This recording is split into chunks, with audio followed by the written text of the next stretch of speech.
Hello and Assalamu Alaikum. You're watching Views and News and I'm Faisal Rahman live from our Islamabad studios. Today we'll be talking about this Indian ceasefire violations all along the line of control, and the Indian troops, they are targeting the civilian population as well as the military setup of Pakistan. And other than that, recently there was a story that a United Nations vehicle that was there carrying the United Nations military observers, and that came under fire by the Indian side. A couple of bullets hit the vehicle also, but fortunately nobody got hurt.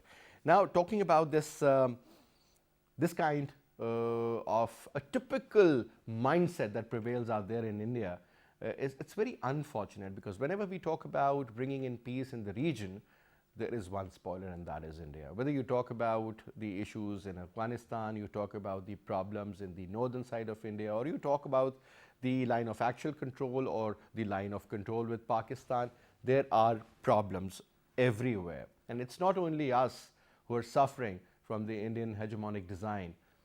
Nepal, Bhutan, Bangladesh, Sri Lanka, and now even the Chinese, they have a similar problem. But obviously China is a much bigger country which is very powerful, and when you talk about the economic stability, I think there's no match to China. I would keep the entire globe on one side and China on one, and I think still the Chinese would be carrying more weightage.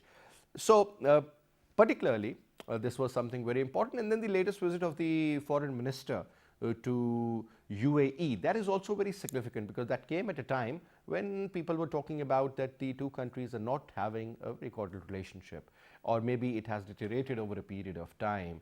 Now the Indians are getting much closer to the Saudis as well as to the UAE government, whereas Pakistanis are stepping behind. It's not the case actually, because Saudi Arabia and UAE can't live without Pakistan. That's a reality. Pakistan is given the sovereign guarantee and the safety to make sure that nobody tries to even think of invading Saudi Arabia or even attacking them. So this is the kind of approach Pakistanis always had and will have in the future also, because that's a holy land and it's very, very important for us. Now talking about the latest casualties all along the LOC, it's not a new phenomena. It has been reported that more than 3,000 times during this year, 3,000 times the Indians have violated the line of control. And you can well imagine the kind of weapons they are using out there. And they are primarily targeting the civilian population, because when you look at the border or the line of control, the Pakistani population is very near to it, whereas the Indians, they have had a buffer of about 3 kilometers, so their population is like slightly away from the line of control. So obviously they are also Muslims, so Pakistanis would never ever target the Muslim population or the civilian population out there for that matter. Now this is what is going on, and I think one thing is very, very sure, and that is about the ongoing problems in the Indian illegally occupied Jammu and Kashmir. That tells us the story, that says it all. To talk about that, let me introduce you to our panelists. We have with us in our studio Tariq Pirzada Saab. Needs no introduction, is a senior analyst. Thank you very much, Thank you very much for your time, sir. Pleasure to have you here. Sure. And we will be talking to Syed Ikram Ul Haq Saab, who is also a senior analyst and an expert on the international relations. Syed Ikram Ul Haq Saab, thank you very much for your presence on Skype as well. And we'll be talking to Dr. Hussain Shahid Surwardi Saab. He is also a foreign affairs expert, and we also welcome him in the program through Skype. Thank you very much once again, Dr. Saab. But let me start off from you, Tariq Pirzada Saab. First of all, sir, situation on ground has changed. The weather has changed. When you talk about the LOC or the line of actual control with the Chinese, the issue in Ladakh, the kind of tension that's prevailing there, the kind of statements which you end up hearing from General Manoj or General Bipin Rawat for that matter, threatening tone primarily, and with all these fascist leaders which they have, like the top 5, let's start off from there: the External Affairs Minister, the Defense Minister, their Interior Minister, and the Prime Minister. The 5th one obviously is Ajit Doval, their National Security Advisor. Now these 5 characters, primarily are the, I think this is what the axis of evil is all about, sir. In one country, in one region, trying not only to spoil the atmosphere all over, primarily because they hate Pakistan. They have still not accepted the reality of Pakistan, the independence of Pakistan, and it's been 73 years almost, sir. that they are trying their level best to destabilize Pakistan and break Pakistan. They have been an absolute failure in that regard. Now, so looking at the current scenario, when you talk about the Foreign Office policy and all, latest visit of the Indian chief to UAE and then to Saudi Arabia. Earlier than that, if you remember, Modi went to Israel, Saudi Arabia, Bahrain, UAE, and even Iran. I mean, the kind of engagement he had, everybody was talking that, you know, India is really improving its foreign relations, especially all those countries who were once very close to Pakistan. They have targeted them in particular. So let's start off from there. Well, you got a lot of points to cover, and let me start with the fact that India is an enemy state. This has been my long-standing standing position, and is an enemy state to Pakistan because to India, Pakistan is an enemy state. It was carved out of their body, geographical frontiers. And this is certainly so unacceptable to them. This thing has not changed, as you pointed out, in 73 years, will not change in another 73 years. So I would put it this way, that India and Pakistan, regardless of what kind of rapprochement takes place in future, the struggle for dominance and competition in the region, even in the best of times, if they ever happen to be, this confrontation will continue. That's number one. Number two, as long as the issue of Jammu and Kashmir remains unresolved and Jammu and Kashmir remain under the possession of India, well, I have a news for those people who would like to reach a compromise with India, that you're so wrong. This is a body politic that is living inside the Indian occupied Kashmir. That's a part and parcel of Pakistani society, according to the new map that we have issued to the world. Well, we still believe in plebiscite. We will hold the plebiscite. But if the issue cannot be resolved first through plebiscite, we would like to resolve it through other means. So we get because we have declared that area as our territory and people as our people, so it is incumbent upon any government in Pakistan, period, to go an extra mile, make sure we make a first move with peace, with all the intentions of peace. If it doesn't work, well, Azerbaijan waited for 28 years, and this is what Ilham Aliyev said. We requested, we plead before the world, we pleaded before the world, hey, could you help us on the issue of Nagorno-Karabakh? Neither the Russians, nor the Western nations, nor the United States, nobody came to their help. This was their territory. Same is the case with Kashmir. It is our territory, our people, and but everything. sir, when you compare Azerbaijan, they had a very strong support even from Pakistan, Turkey primarily. This is but what at I the was. same, but Armenia is a very strong, small country, sir, Actually, not as strong as India. And here is where it is. Actually, if you carefully look, there is a strategic agreement partnership agreement between Armenia and Moscow. There is. But the position that the Russians took was, we have this agreement to protect you, not any other territory that you may have taken possession of. This is exactly the case of Kashmir. They took the possession of Kashmir. It was not a part of them. At the time of the creation of Pakistan and India, it was an independent state, basically, run by a Sikh Raja. And it was acceded to India under some pretense. But remember the golden words of Mountbatten in the first paragraph. He wrote, and I quote, yes, we have acceded to the demand of Raja, and we have allowed the going of Indian forces into Kashmir, but the fate of the resolution of Kashmir lies in the hands of the people, and a resolution of that through plebiscite has to take place, people's referendum. So all I'm trying to say is, India will not recognize Pakistan because Pakistan stands for occupied Kashmir. That is the first and the most fundamental point of confrontation. The second, and prior to that, was of course the ideological confrontation. So these 2 points are fundamental. If somebody thinks that we can please India by simply giving up Kashmir, that's not going to happen. because your confrontation continues. So why not go for your prime national security interest, which means the occupied Jammu and Kashmir, retake the possession. And here is one last point on this issue. There was a time Pakistan was not very strong in conventional weaponry. Can you believe me? I can start with every single weapon systems that the armed forces of Pakistan have developed or acquired in the last 20 years. Pakistan is in such a strong position as far as the conventional weaponry is concerned.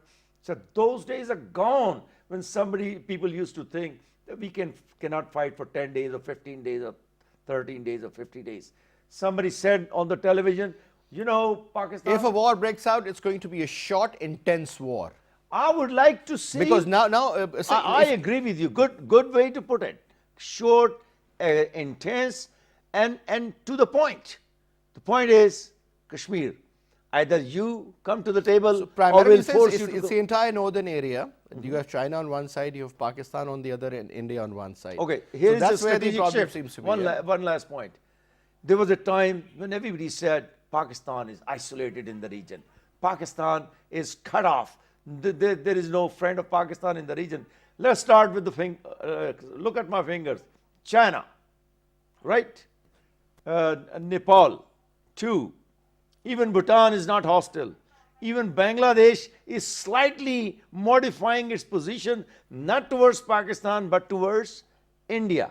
So here, and Afghanistan, we are making great headway over there, regardless of whatever happens, you know, in the region. As earlier said, Afghanistan there are many will be. spoilers. India is the biggest in the region, sir. They are the biggest in the region. That's the issue. But we have turned out to be very strong, and this is our role. We have become a peacemaker. India does not have the role of a peacemaker. This is our strategic upper hand. All right. Now, moving on to Sayyid Ikramul Haq Saab. Ikram Saab, now please tell us that whenever we end up hearing about this false flag operation, and according to the Prime Minister and other senior officials, they believe that there is a very high probability of a false flag operation somewhere in the northern side of Pakistan. We have witnessed one before, which they claimed was some sort of a surgical strike, where we all know what happened. And eventually, when we went in their territory the very next day, we told them what we were capable of. And the whole world knows what happened on the 27th of February. Now, they are just looking for a reason to do the same. Maybe something like Kupwara can happen, or something similar to what happened at their Air Force base, at Pathankot, or so on and so forth. So these are all designed by the Indians, executed by the Indians, very poorly, by the way, and eventually they end up blaming Pakistan for whatever has happened in India. Even now, I will talk about that also, the current farmers issue in Punjab, in Haryana and elsewhere. People have come from Rajasthan also. Delhi is practically choked at the moment, and the Indians are blaming Pakistan for this. This is an internal issue. You made a stupid law, and the farmers are not happy with that, and they feel threatened, and you're blaming Pakistan for that. Then on top, you have a propaganda machine all over Europe, where you are spreading the misinformation or the disinformation, as they call it, all over the world, having fake accounts. Now, this is the third-class strategy of the Indians, sir, primarily to malign Pakistan. But first question first, let's talk about the false flag operation, sir. Okay, Bismillah ar-Rahman ar-Rahim. Very well put in such a good way. Let me say something about a strategy. If we are categorizing it as a strategy, it's not at all a strategy on a part of a state, on a part of a nuclear state, on a part of a biggest democracy that they claim to be. So this is again one of the things that they are trying to portray, that they are in a control. You see, this is inside out strategies never work. If you're failing from the inside, if you're deteriorating from the inside, if you have in order to like make a mess of your own problems. So how can you just come out and say this is going to happen in a very short span of a time? No. India is stuck in a quagmire. India is stuck in such a complex situation that their leaders don't understand how to come out of it. Diplomatically, they have tarnished their image as a state, as a responsible country, as the leaders who may be allowed to sit on a international table and talk a wise thing about about the peace, about moving ahead with diplomatic solutions of certain problems. But Indians have always this delusion that they are the bigger players. This delusion has led them in order to think that they will be able to control everything. You are rightly pointed the farmer problem. This farmer problem is not at all a small problem. It is eroding them from the inside. It has eroded them. And if you talk about the like false operation, what you will be trying to gain from it? Nothing. You see, it is again telling the world we are in control inside, which they are not. And having this kind of a commotion within the front lines of the political system in India is raising them to start up with smog the international community that India is still the bigger power in terms of the economy, in terms of their number, in terms of their in terms of their option to do anything that what they want to do. You see, rightly pointed out, the United Nations monogram, which is by the Indians, which is degraded by the Indians, which is a alarming situation for the world. They have no regard for the international law. They have no regard for uh, the international community to sit together and solve the problems. Now, this false flag operations or anything, the surgical strikes, this is a delusion in the part of the military or the defense structure which does not have a strategy. Your strategy is based upon rationalities. Your strategy is based upon something that works. You see, you are not living in a just one chunk of a movie that will create a commotion among all and you will have a highest number of the viewers. It is the international system that works on certain parameters. If Indians have forgotten this, they need to realize this, that there is a system which is working internationally. And these international bodies need to be respected. And international borders, these are the hardcore realities. If you start ignoring the international borders, and if you start ignoring even the problems that were acknowledged by the United Nations resolutions, so LOC is a living example of this thing. LOC is suffering, where you not only just firing the bullets, you are killing the innocent people. And killing the innocent people does not lead to a solution. It leads to a more complex situation. And this has put India not on the front Say, foot. On say the the back Kamul foot. Haq, the latest development is that there was, like as I earlier mentioned in the introduction, that there are more than 3,000 LOC violations. That's a huge number. Just look at the probability. I mean, people are so scared out there because just imagine you're sitting in your home praying or having a good time with your children or eating or something, and suddenly there comes a shell, boom, on your roof, and it explodes. Just imagine the scenario, and it's coming from left, right, and center, and it's coming on daily basis.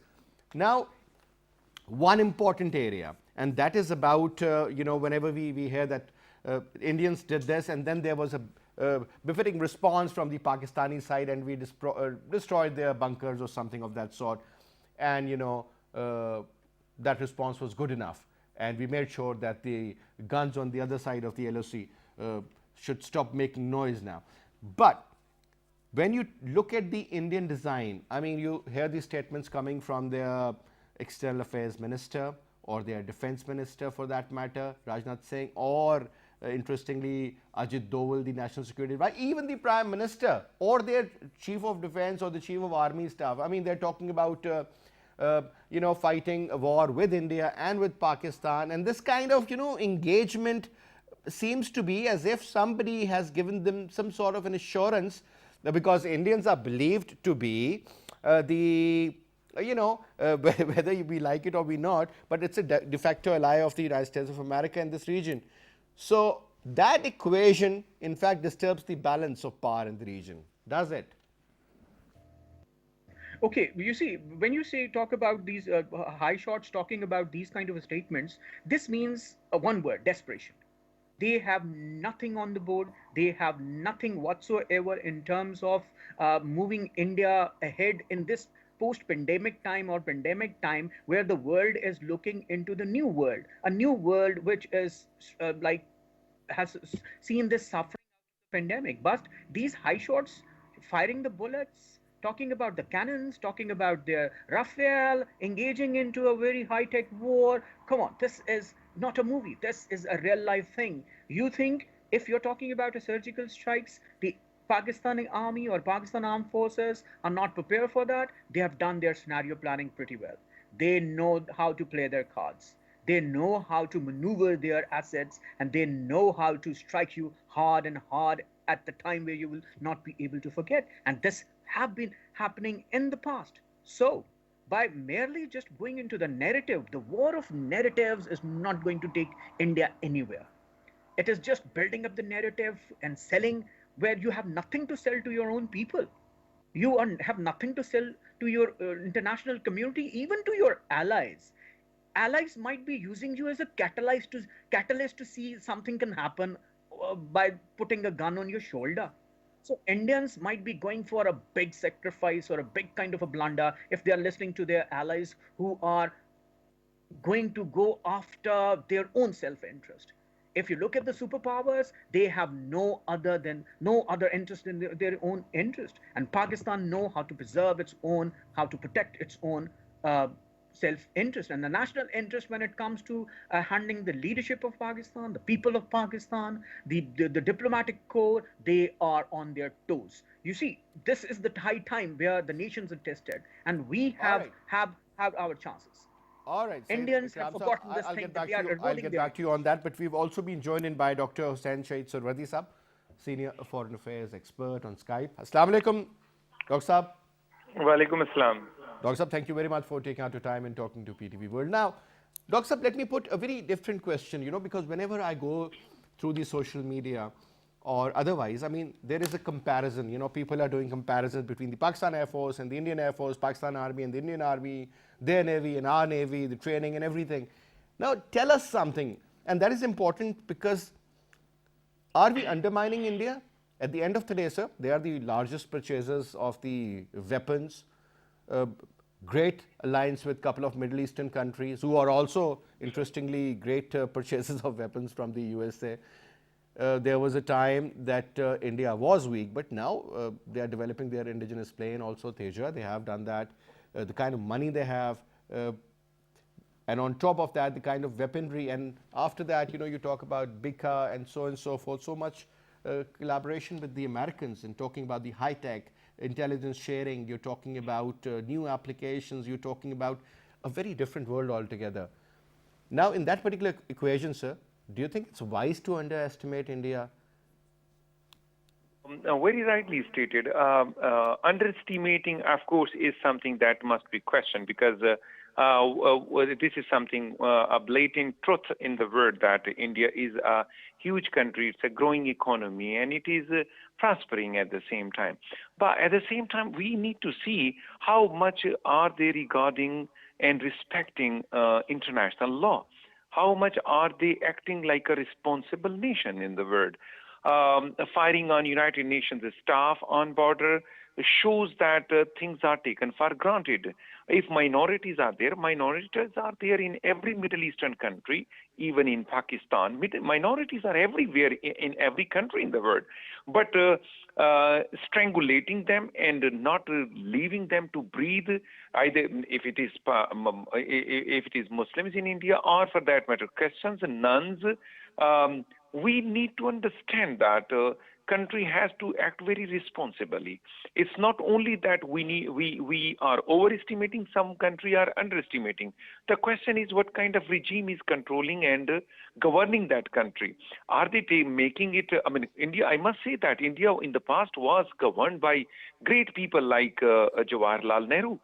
Gandhi was their founding father, and the way he used to speak about greatness of India, one used to really praise them and appreciate them. But today, I believe that the regime is taking India to a banana republic. So irresponsible statements every minister in Prime Minister Modi's cabinet is giving, that one feels as if one is shocked to be the neighbor of such a hostile country. I mean, I'm not saying that one gets scared of it. Of course, when you are in the neighborhood of someone and somebody is so coming out of one's skin, one must have the courage to challenge it. And we are here right there at their border to really accept the challenge. But at the same time, the question is, how come the country is so irresponsible and in the hands of such an extremist party, that is BJP, following their mantra of Hindutva, and then always getting ready to check the independence of the neighboring countries. India has a wonderful vision, that is a growing economy and becoming a great economy. Yet they must go for that. But two things cannot go together. They want to become great economy of the world. They cannot keep peace with the neighboring countries. Oh my goodness, definitely a very bad equation. Either they have to focus on economics, and if they won't, they must follow peace. They must normalize relations with the neighboring countries. But in the circumstances, rather than normalizing relations with the neighboring countries, they are firing on the on an international organization's staff and their cars. So any responsible country, any responsible regime today, that is what is called India. Very interesting. Now, Pirzada Saab, another important area, and that is about the current, movement of the farmers in India. Primarily, we all know why Punjab was broken into three pieces: Haryana and Punjab, and and the north. People from all these areas, along with the farmers of Rajasthan, Other they've parts all of India. gathered. It's been so many days now. They are there. They have a very hardcore demand about the new laws framed by the government of India that basically says that the rights of the Indian Punjabi farmer would be taken away. And then there will be two different markets, because I followed this story in great detail. And they believe that why not the same rule which applies for the rest of the farmers should also apply here? Why a different rule for us? Primarily, now they are targeting the Sikhs, because Absolutely. most of the Sikhs are related to this profession of farming course. and producing food. And that food is consumed by almost 80% of the Indian population. Just imagine. They are the bread and But bread this is basket. where the problem seems to be, that they are trying to squeeze. Initially they went after the Muslims, changing and abrogating the laws in Kashmir, and then bringing in some CAA, and then so on and so forth. And then citizenship so law. many people, they have no clue where to go, whom they should call their own motherland, whether Muslims or Dalits. Then forced conversions of the Dalits and the Muslims into Hinduism, and then especially targeting the Sikhs, and on top spreading this information all over the world through these fake applications and sites and all. I mean, they had a design, but they got exposed. So They were exposed long before 1947, when the ministries were formed after election, and the songs of Bande Mataram became mandatory for all the Indian state and for each and every school, each and every governmental department. And it was at that time when Quaid-e-Azam and the Muslim leadership said, it looks like that we honestly and sincerely participated in these elections. The Indians are now exposed. The Indian leadership is now exposed.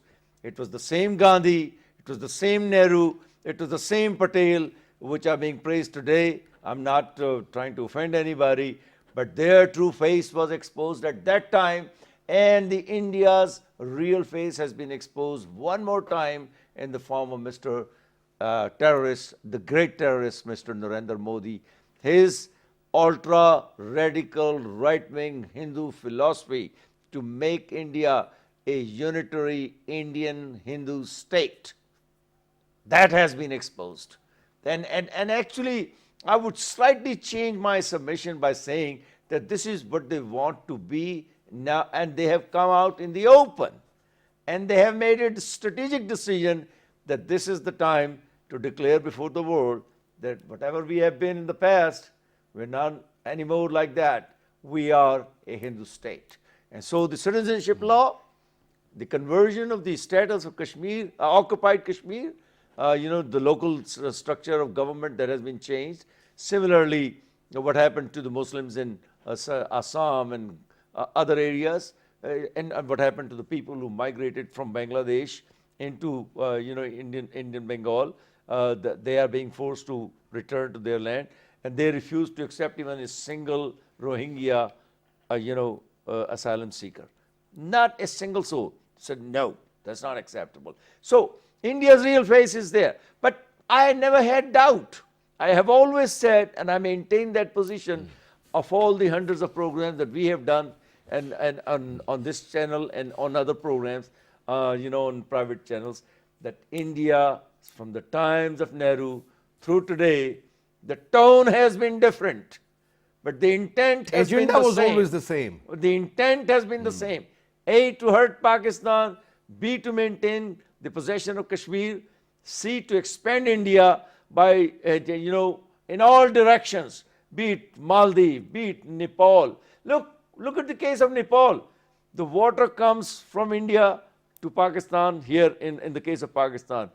It's the same. The water comes from Nepal into India, but there, because it's a bigger country and more militarily powerful, they are squeezing their, Nepal jugular. was always subservient to India. So what I'm trying to say is, any notion that India was ever a so-called nice secular state, and Gandhi, look what Gandhi did.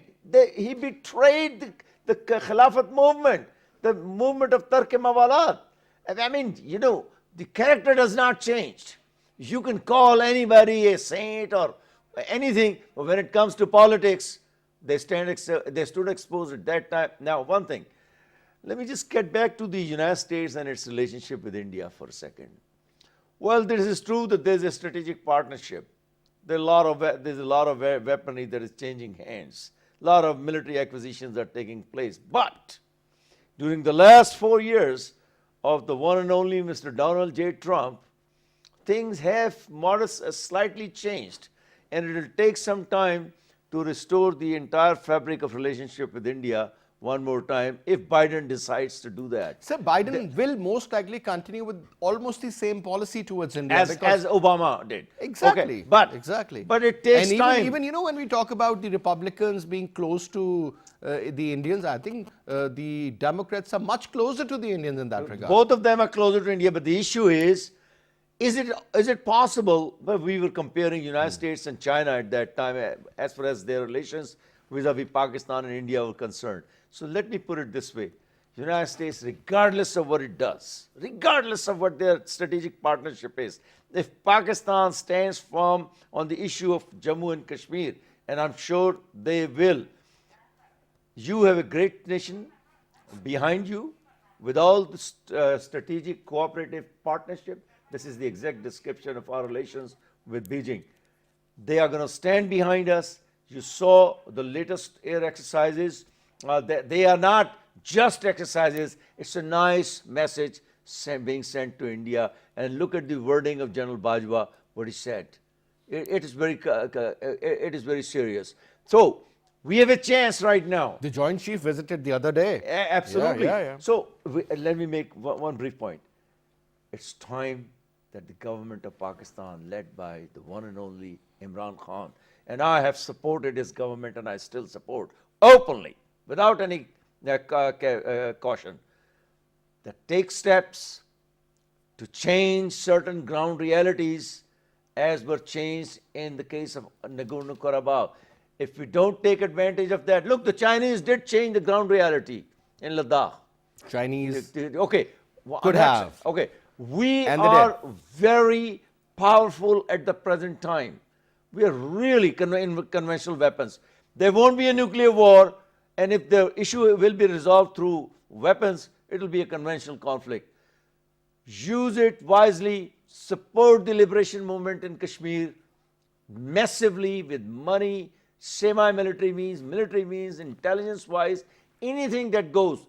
India is not coming to table on the issue of Kashmir. So make good on your commitment that you have made by changing the map. Very important point. By changing the map, you have said, let me reiterate, that A, this is our territory, B, the Kashmiris are our people, and if, what it means is, let me sum it up, if India does not come to table, we'll have to go an extra mile.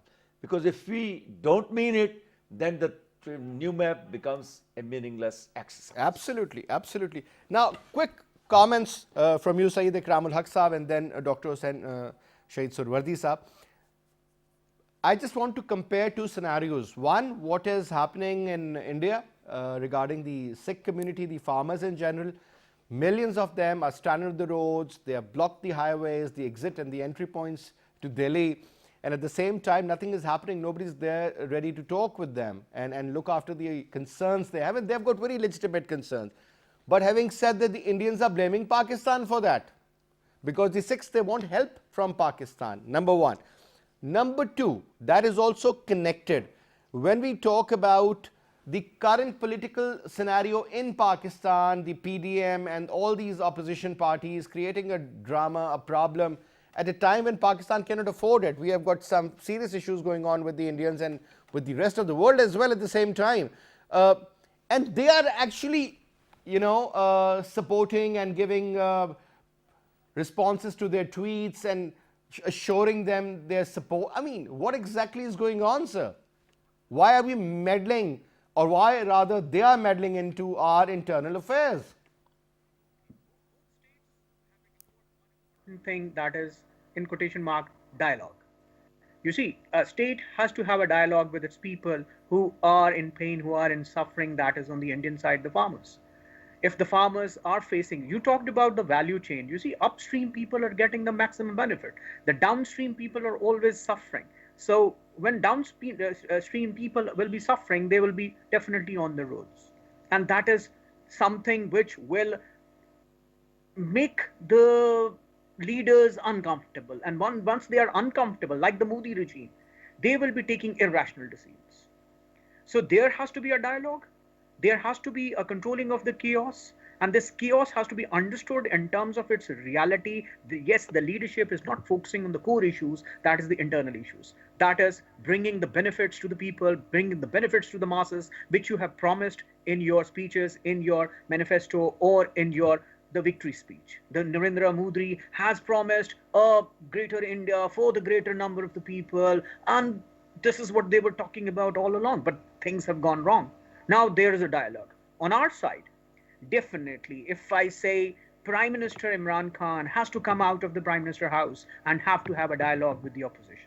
He has to sit with the opposition in order to create a national image.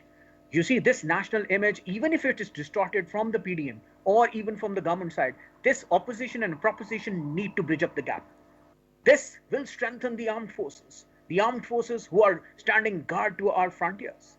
At the back end, the political rationality has to exist. Indians have forgotten this, and Indians will pay a heavy price for this. We should not forget this. The unity in our political ranks, the fault lines, if we keep on showing it to the world, that will be again a very disastrous thing for the state. I think well said, sir. That makes a lot of sense. But now coming to you, Sir Wardi Saab, ground realities are there. Obviously, times have changed, but it seems that Indians do not believe that this is 2020. They're still living in that old school of thought that existed maybe 3,000-4,000 years ago. They still believe that drinking urine can save them from corona, or just applying lots of cow dump on their bodies would save them from a nuclear attack and from the radiation. This is a practical fact. I mean, I've seen this on video, and not coming from the general public, coming from their leaders as well, of BJP primarily. When that's something of that sort, if it prevails, what good do you expect from the people and from their leaders? I believe you have asked a very pertinent, very important question.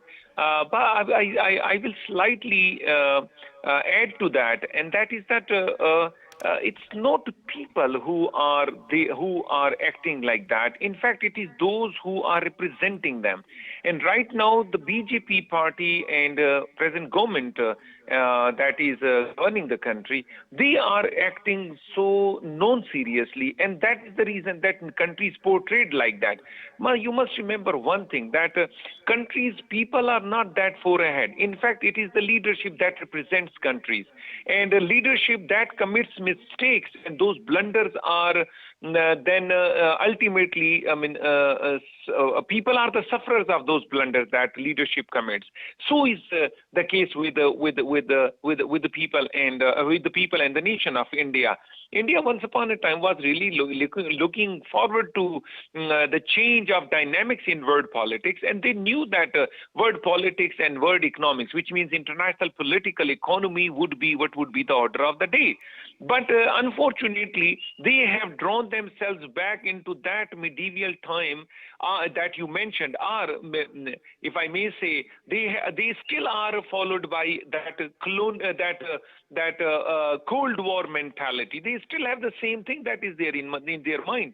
I will borrow a bit from your earlier question, and that is the way Sikhs and in Punjab protest rallies are taking place. Just imagine, they are not focusing on that. I mean, present government is more focused on having a fight with the Pakistan, false flag operations. They are talking about that. They are talking about, they have done that attack on United Nations staff. But immediate solution of the problem is the people's problem. Because they are a people's government, if we say, and it's the greatest democracy, biggest democracy of the world. So what is happening with biggest democracy of the world if it is sleeping? They are not taking care of their own farmers, and their own farmers are really raising slogans like Pakistan Zindabad, and Prime Minister Modi's government, they say down with Prime Minister Modi's government, and they are looking at Pakistan where they say, the farmers say that in Pakistan, Sikh community is leading a better life than us in India and in Indian Punjab. That is so unfortunate for a nation. That is so unfortunate for a government that is governing India, and that is so unfortunate for India. India probably was, and I must say that it was a great nation from 1947 onwards, till the day when Prime Minister Modi comes in power and makes lives miserable for the people of India. Very well said, Sarwadi Saab. With this, we come to the end of our show. Anyway, thank you very much for your presence. It was a pleasure having you, Sayyid Ikramul Haq Saab. Thank you so much. And Pirza Saab, it's always a pleasure to have you too. And that's all we have for this Saab. I'll see you inshallah tomorrow at 8. Till then, you take good care. Khuda Hafiz.